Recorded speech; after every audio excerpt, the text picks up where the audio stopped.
Kaawaan mo kami. Panginoon, kaawaan mo kami.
Manalangin tayo.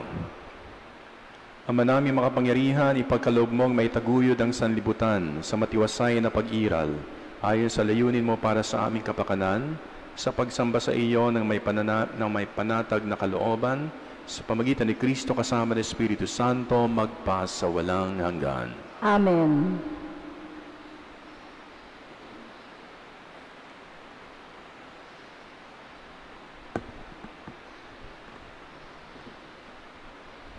Pagbasa mula sa aklat ni Sirach. Pag niliglig mo ang bistay, maiiwan ang magaspang. Pag ang tao'y nagsalita, kapintasa'y lumilitaw. Ang gawa na magpapalayo ay sa hurno na susubok. Ang pagkatao ng sinaumay makikita sa usapan. Sa bunga ng punong kahoy, nakikilala ang ginagawang pag-aalaga. Sa pangungusap ng isang tao, damdamin niya'y nahahalata. Huwag mo munang pupurihin ang isang tao hanggat hindi nakapagsasalita, sapagkat doon mo makikilala ang tunay niyang puso't diwa. Ang salita ng Diyos. Salamat sa Diyos. Totoong kalugod-lugod ang magpasalamat sa Diyos. Totoong kalugod-lugod ang magpasalamat sa Diyos. Ang magpasalamat sa Panginoon Diyos ay mabuting bagay. Umawit na lagi, purihin ang ngalang kataas-taasan.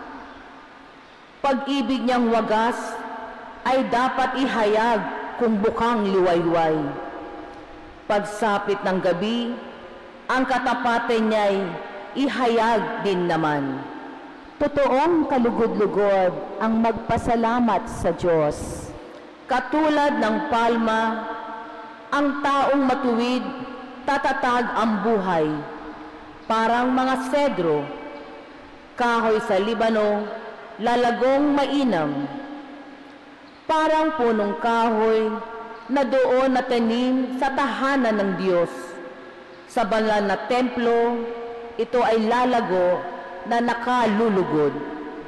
Totoong kalugod-lugod ang magpasalamat sa Diyos. Tuloy ang pagbunga kahit na ang punong ito ay tumanda. Lunti at matatag, at ang dahon nito ay laging sariwa. Ito'y patotoo na ang Panginooy tunay na matuwid. Siya kong sanggalang, matatag na batong, walang bahid dungis. Totoong kalugod-lugod ang magpasalamat sa Diyos.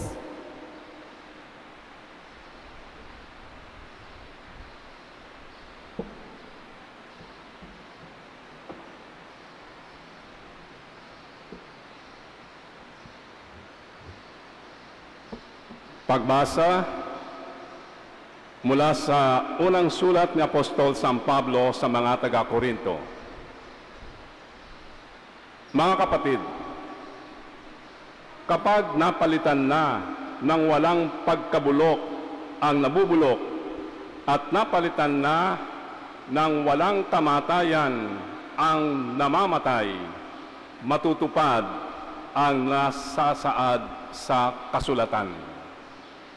Nalupig na ang kamatayan, ganap na ang tagumpay. Nasaan, o kamatayan, ang iyong tagumpay?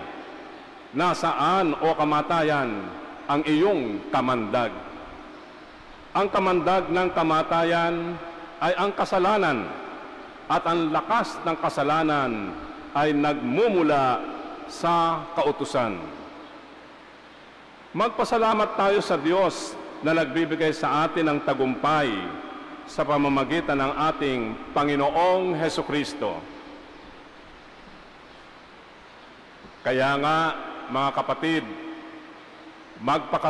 magpakatatag kayo at huwag matitinag. Magpakasipag kayo, sa gawain para sa Panginoon, yamang alam ninyong di nasasayang ang inyong pagpapagal para sa Kanya. Ang salita ng Diyos. Salamat sa Diyos. Magsitayo po ang lahat.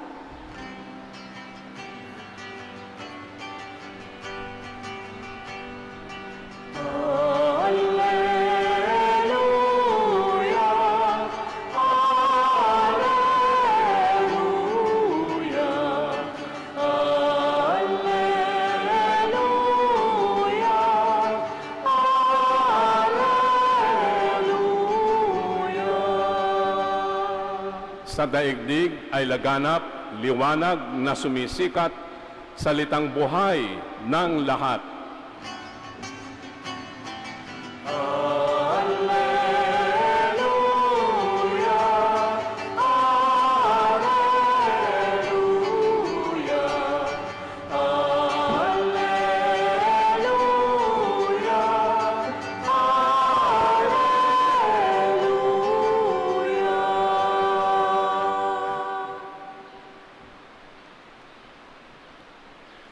Sumainyo ang Panginoon. At sumaiyo rin. Ang mabuting balita ng Panginoon ayon kay San Lucas. Papuri sa iyo, Panginoon. Noong panahong iyon, tinanong ni Jesus ang mga alagad ng patalinghaga, maaari bang maging taga-akay ng bulag ang isa ring bulag? Kapwa silang mahuhulog sa hukay kapag ginawa ang gayon. Walang alagad na higit sa kanyang guro. Ngunit kapag lubusang naturuan, siya'y magiging katulad ng kanyang guro. Ang tinitingnan mo'y ang puwing ng iyong kapatid, ngunit hindi mo pinapansin ang tahilan sa iyong mata. Paano mo sasabi sa iyong kapatid, "Kapatid, bayaan mong alisin ko ang iyong puwing," gayong hindi mo nakikita ang tahilang nasa iyong mata? Mapagpaimbabaw, alisin mo muna ang tahilan sa iyong mata at makakakita kang mabuti. Sa gayoy, maaalis mo ang puwing ng iyong kapatid. Walang mabuting punong kahoy na namumunga ng masama, at walang masamang punong kahoy na namumunga ng mabuti. Nakikilala ang bawat punong kahoy sa pamagitan ng kanyang bunga, sapagkat hindi nakapipitas ng igo sa puno ng aroma, at hindi rin nakapipitas ng ubas sa puno ng dawag. Ang mabuting tao ay nakapagdudulot ng mabuti, sapagkat tigib ng kabutihan ng kanyang puso. Ang masamang tao ay nakapagdudulot ng masama, sapagkat puno ng kasamaan ang kanyang puso. Sapagkat kung ano ang bukang bibig, siyang laman ng dibdib. Ang mabuting balita ng ating Panginoon. Pinupuri ka namin, Panginoong Hesukristo. Magandang umaga po sa inyo lahat. Ating po pagninilayan sa ating gospel ngayon, yung isang verse na sinabi rito ni Jesus sa gospel reading. Sabi niya, walang alagad na higit sa kanyang guro. No disciple is superior to the teacher. No disciple is superior to the teacher. No servant is greater than his master. Ito ang ating pagninilayan. Naalala ko nung kami bago maordinahang diakono or deacons, that was in 1995 September, at meron kaming series of spiritual preparations. At isa sa mga speakers namin ay ang pumanaw na si Bishop Francisco Claver. And I remember vividly yung kanyang sinabi sa amin bago kami maordinahang deacon. Sabi niya, "You have been trained in one of the best theology schools in the country. You have studied under excellent teachers. You have been students of the faith, students of God, students of the Bible, students of mercy. And soon, you will go to your assigned communities, carrying with you this wealth of knowledge. But do not make the mistake of thinking that you have learned everything, that you have nothing more to discover. You have been chosen as God's priests, as God's servants, and as His servants, you must remain students for life. You are always learning. At itong natatandaan ko sinabi niya, you are perpetually students. Bishop Francisco Claver. Habang buhay kayong estudyante, palagay ko hindi lang kaming naordinahan. Tayong lahat, habang buhay tayong estudyante ng pananampalataya. Bilang alagad ng Diyos, lagi tayong sumasaliksik, lagi tayong naghahanap, lagi tayong nagtatanong at naghahanap ng kasagutan. Lagi nating gustong matutunan kung ano pang dapat matutunan tungkol sa pananampalataya at tungkol sa ating Panginoon. Palagay ko, yung sinabi ni Bishop Francisco Claver, "You are perpetually students," is very much related with what the Lord said in today's gospel. No disciple is superior to his teacher. No slave is greater than his master.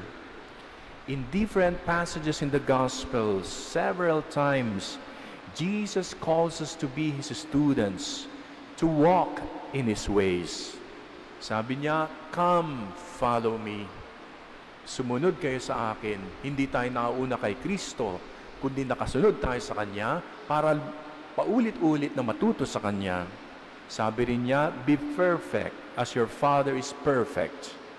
Sabi pa rin niya, "By this, all will know that you are my disciples if you love one another." So we strive to be kind. We strive to be patient. We strive to be loving. We strive to be good. We strive to be compassionate because that is what we have learned from our Lord. That is what the Lord is teaching us. But we also know that we do not always get it right. Alam din natin na bigo tayo sa pagsunod sa Kanya. Bigo tayo sa ating mga natututunan. Hindi tayo matuto ng matuto, no?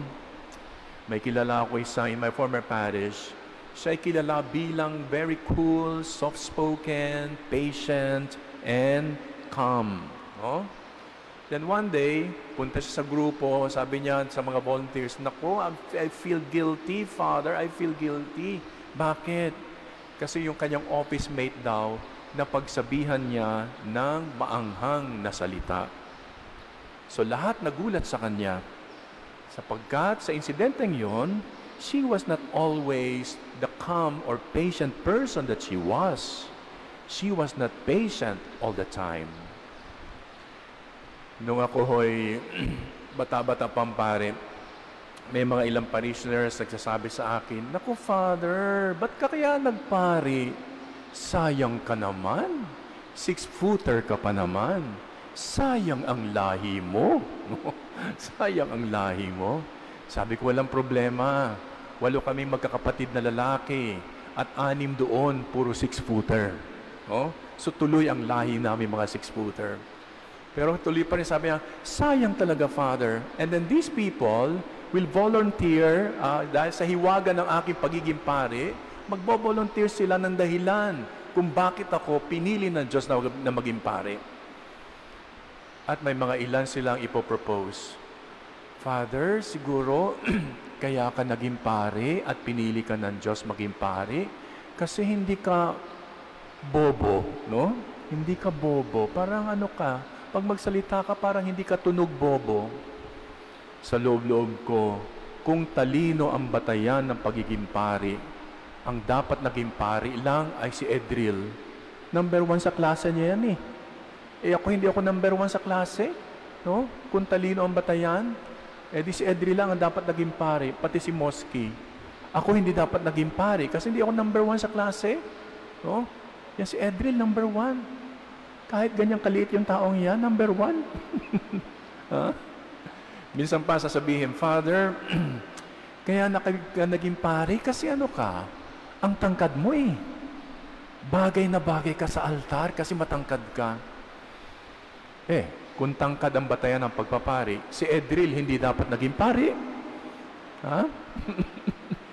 Hindi dapat naging pari. Ito pa. Sabi pa ng isa, Father, kaya ka siguro naging pari kasi ang bait-bait mo. Pagkausap ka namin, lagi ka nakangiti. No? Ang bait-bait mo. Sa loob-loob ko lamang, hindi sa lahat ng oras, mabait ako. Hindi sa lahat ng oras, nakangiti ako. No? Sometimes those positive points that people tell about us ay hindi consistent. We falter, no? Hindi lahat ng oras. We do our best to imitate.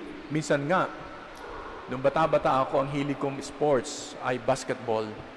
Sa basketball na yon, sinahod ako habang ako'y nagre-rebound. At plakda talaga ako doon sa basketball court. Ha? Alam niyo, tinadyakan ko yung sumahod sa akin. Nung nakailag, tumayo ako at hinamon ko ng suntukan. No? Hinamon ko ng suntukan. Sabi sa akin, sorry po, Father. Sorry po, Father. Then sabi, I realized, pari nga pala ako. Naghahamon ng suntukan. So you see, no? We falter. We falter. Nabibigo tayo. Alam nating natutunan natin maging mabait. Yan ang sabi sa atin ng Panginoon. Pero we are not mabait all the time. We do our best to imitate the Master, to be as forgiving as God is forgiving, as compassionate as the Father is compassionate. But we also know that we falter. We fall short in trying to be one. In other words, we can never be good as the Master. We cannot be as perfect as the Master. But we pray that we do not lose that consistent desire to learn and apply the ways of the Lord. We have to accept the truth that we are perpetually learning His ways. We are perpetually students of the Master. We are perpetually students of the faith, because no servant is greater than his master. We must always remember no student is superior to his teacher. Habang tayo nabubuhay, bago tayo datnan ng paraiso in complete union with the Lord, patuloy tayong nag-aaral, patuloy tayong manatiling bukas sa mga pagtuturo ng ating Panginoong Hesukristo. May we always remain students at the feet of the Master. Amen. Now we all rise at ipahayag natin ang ating pananampalataya. Sabay-sabay tayo. Sumasampalataya ako sa Diyos, Amang makapangyarihan sa lahat, na may gawa ng langit at lupa. Sumasampalataya ako kay Hesukristo, isang anak ng Diyos, Panginoon nating lahat. Nagkatawang tao siya, lalang ng Espiritu Santo, ipinanganak ni Santa Mariang Birhen, pinagpakasakit ni Poncio Pilato, ipinako sa krus, namatay, inilibing, nanaog sa kinaroroonan ng mga yumao, nang may 3 araw, nabuhay na mag-uli, umakyat sa langit, naluluklok sa kanan ng Diyos Amang makapangyarihan sa lahat. Doon magmumulang paririto at huhukom sa nangabubuhay at nangamatay na tao. Sumasampalataya naman ako sa Diyos Espiritu Santo, sa banal na simbahang Katolika, sa kasamahan ng mga banal, sa kapatawaran ng mga kasalanan, sa pagkabuhay na muli ng nangamatay na tao, at sa buhay na walang hanggan. Amen. Kami lumalapit at dumadalangin sa iyo ngayon, Ama, upang makita at madama namin ang iyong anak na si Jesus sa bawat kapatid namin na nangangailangan ng pag-unawa at pagmamahal. Buong kababaang loob kami dumudulog, Panginoon, dinggin mo ang aming panalangin. Panginoon, dinggin mo ang aming panalangin. Maging tunay na lingkod at pastol nawa ang aming Santo Papa, mga obispo, pari at diakono upang maakay nila ang bawat binyagan tungo sa Diyos sa pamamagitan ng kanilang pag-unawa at pakikinig. Manalangin tayo. Panginoon, dinggin mo ang aming panalangin.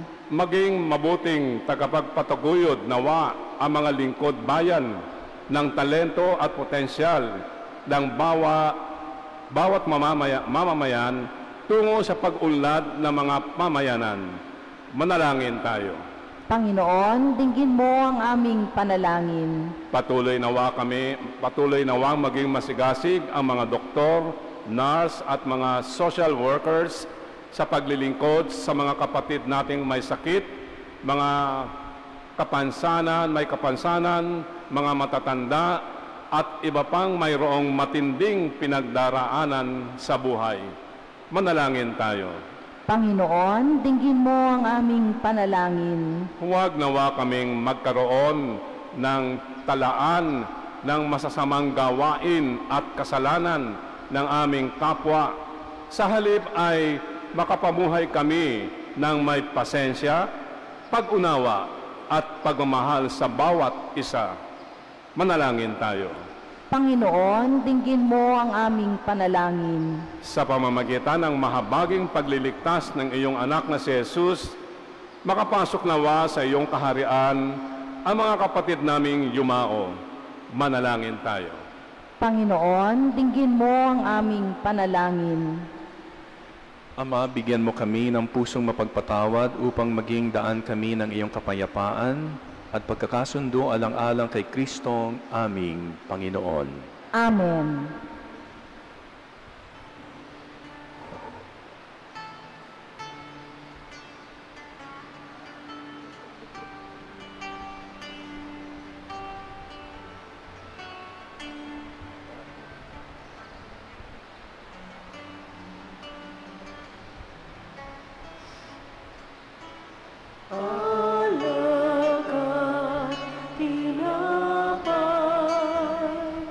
Ito po ang aming alay sa Diyos na nagbibigay buhay, pag-ibig siyang tunay, pati na rin aming buhay, hatid sa'yo bilang alay, upang di mawalan sa Diyos na tagapan.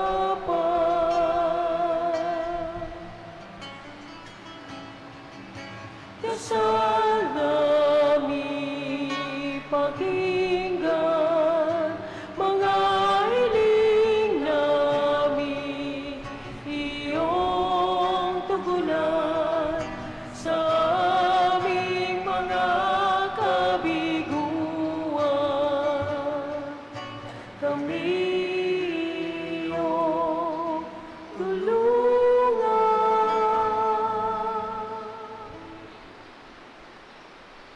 Manalangin tayo mga kapatid upang ito ating paghahain ay kalugdan ng Diyos sa mga makapangyarihan. Tanggapin nawa ng Panginoon itong paghahain sa iyong mga kamay, sa kapurihan niya at karangalan, sa ating kapakinabangan at sa buong sambayanan niyang banal. Ama naming lumikha, ipinagkaloob mo ang mga dapat ialay upang aming sambahin ang iyong ngalan. Kaawan mo kami at pagbigyan upang ang iyong kaloob para kami makapaghain ay mapakinabangan bilang pagpapala mo sa amin sa pamagitan ni Kristo kasama ng Espiritu Santo magpa sa walang hanggan. Amen. Sumayin niyo ang Panginoon. At sumaiyo rin. Itaas sa Diyos ang inyong puso at diwa. Itinaas na namin sa Panginoon. Pasalamatan natin ang Panginoong ating Diyos. Marapat na siya ay pasalamatan. Ama naming makapangyarihan, tunay nga marapat na ikaw ay aming pasalamatan. Sa iyong kagandahang loob, kami iyong ibinukod upang iyong maitampok sa kadakilaan mong lubos. Kahit na ikaw ay aming tinalikdan dahil sa aming pagkasalawahan, gumawa ka pa rin ng magandang paraang may manguna sa amin para ikaw ay balikan. Kaya't ang iyong minamahal na anak ay naging isa sa mga taong hamak upang may kapwa kami makapagligtas sa aming pagkapahamak at pagkaligaw ng landas. Kaya kaisa ng mga anghel na nagsisiawit ng papuri sa iyo nang walang humpay sa kalangitan, kami nagbubunyi sa iyong kadakilaan.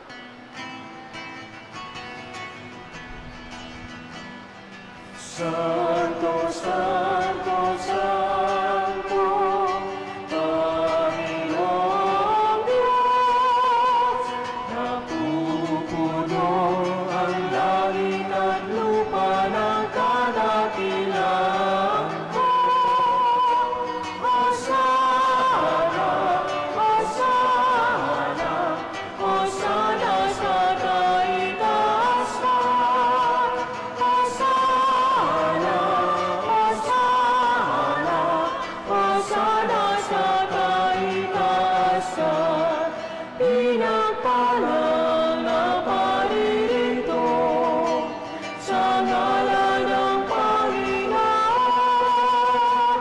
Hosana, Hosana, Hosana sa kaitaasan.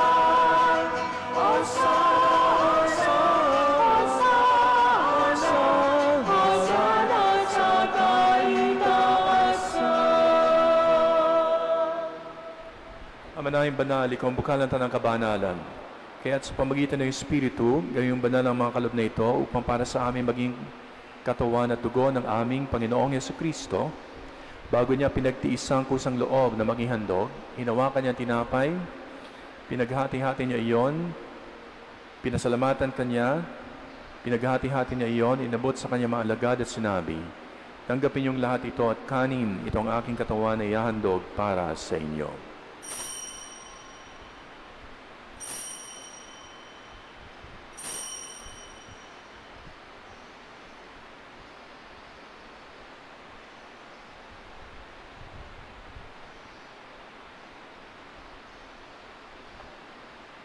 Gayun din naman, matapos ang hapunan, hinawakan niya ang kalis, muli kanyang pinasalamatan, iniabot niya ang kalis sa kanyang mga alagad at sinabi, tanggapin niyong lahat ito at inumin, ito ang kalis ng aking dugo, ng bago at walang hanggang tipan.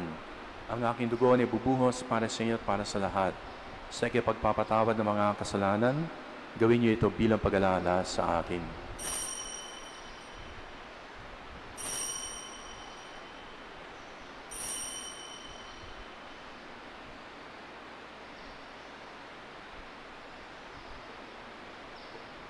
Pagbunyan natin ang misteryo ng ating pananampalataya.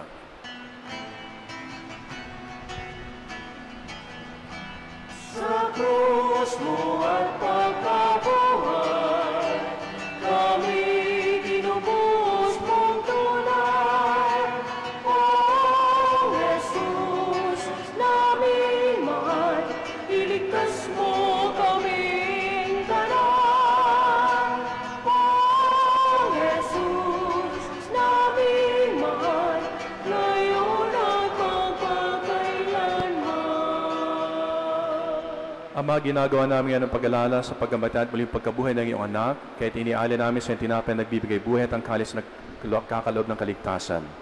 Kami po ay nagpapasalamat sapagkat kami minarapat at tumayo sa harap mo para makapaglingkod sa iyo.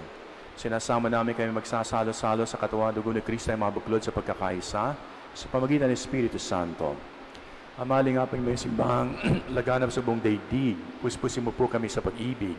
Kaysa ni Francisco na aming Papa, ni Elias na aming obispo at lahat ng kaparian. Alalahanin mo rin ang mga kapatid namin na himlay na may pag-asang sila muli mabubuhay, gayon din ang lahat ng mga pumanaw. Kaawa mo sila at patuloyin sa iyong kalawanagan.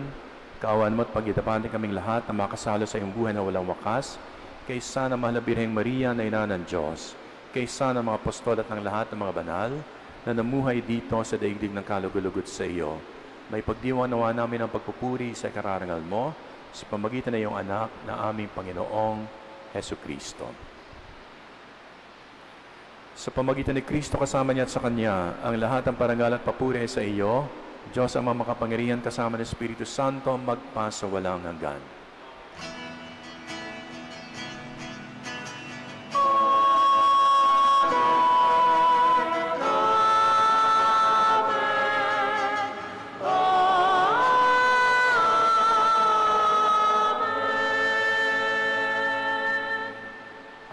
ating dasalin na panalangin tinuro sa atin ng ating Panginoong Hesukristo.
Hinihiling namin kami adya sa lahat na masama, pagkalooban ng kapayapaan araw-araw, iligtas sa kasalanan at ilayo sa lahat na kapahamakan.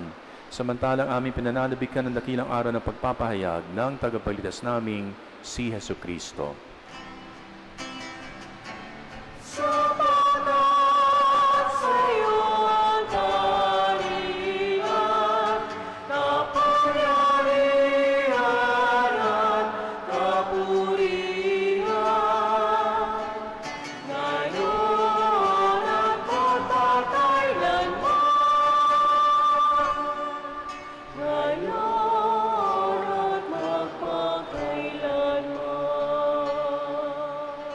Panginoong Hesukristo, sinabi mo sa iyong mga apostol, kapayapaan ang iniwan ko sa inyo, ang aking kapayapaan ang binibigay ko sa inyo.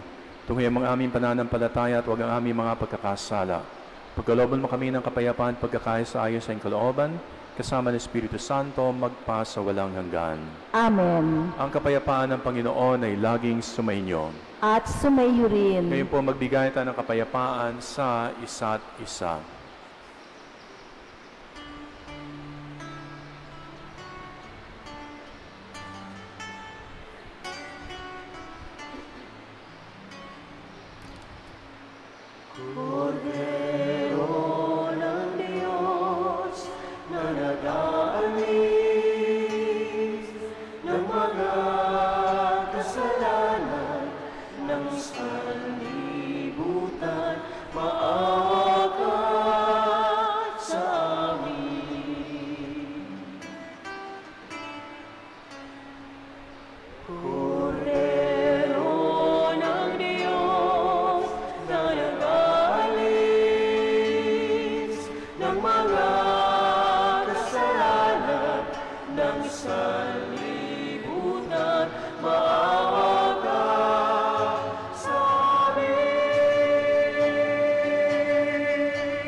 Narito ang kordero ng Diyos, narito siya nag-aalis sa mga kasalanan sa libutan, mapapalad tayong naanyahan sa kanyang piging. Panginoon, hindi ako karapat-dapat na magpatuloy sa iyo, ngunit sa isang salita mo lamang ay gagaling na ako.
Turuan mo akong maging bukas palad. Turuan mo akong maglingkod sa iyo, na magbigay ng ayon sa nararapat, na walang hinihintay mula sa'yo, na mag-ibag ang di inaalintana, mga hirap na dinaranas sa tuwin ay magsumikap na hindi umahanap ng kapalit na kaginawan, na di naghihintay kundi ang aking mabatid, na ang loob ay siyang sinusundan.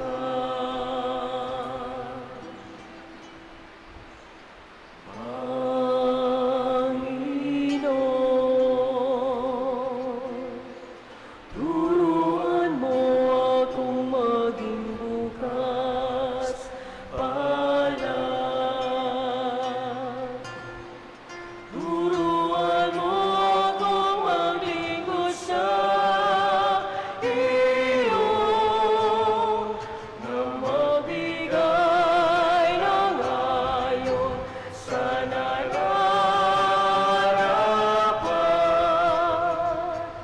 na walang hinihintay mula sa'yo.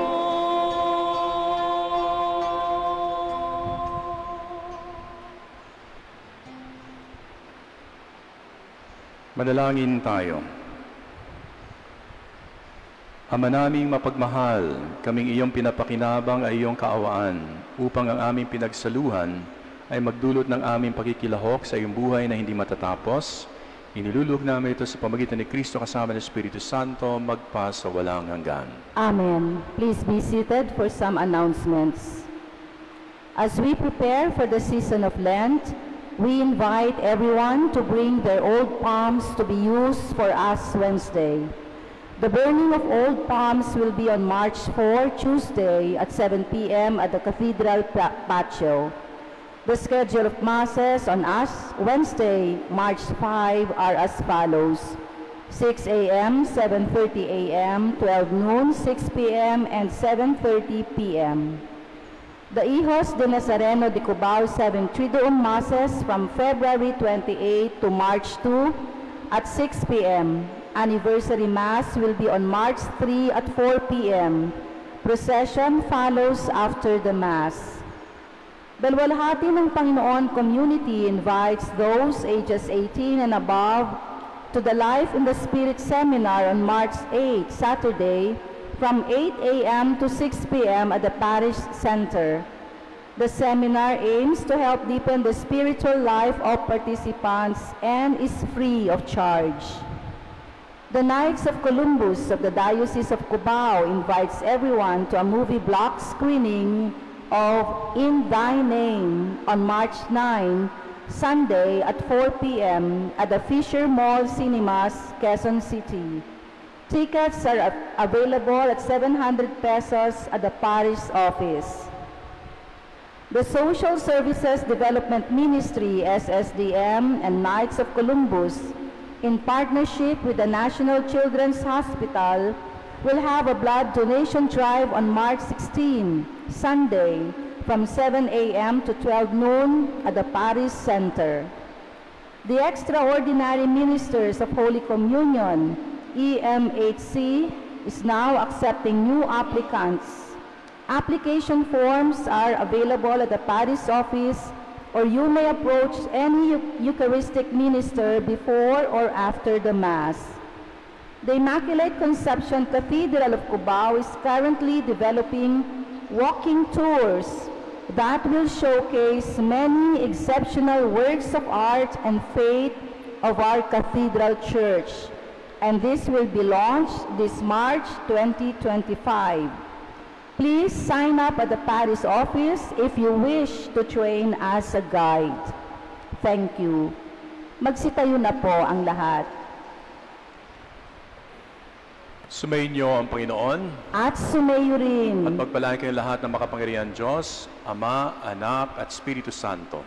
Amen. Tapos ang ating pagdiriwang, humayo kayong taglayang kapayapaan ni Kristo. Salamat sa Diyos.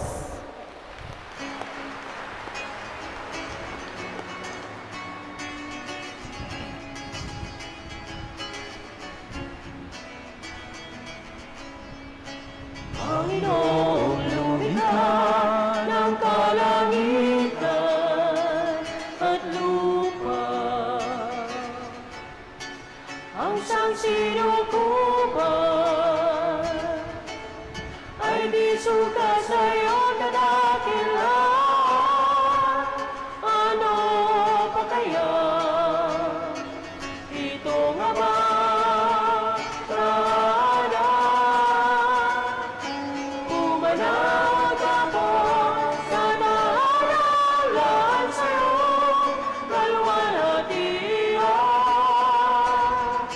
Puspusin ko ng biyaya ang dumudulog sa'yo.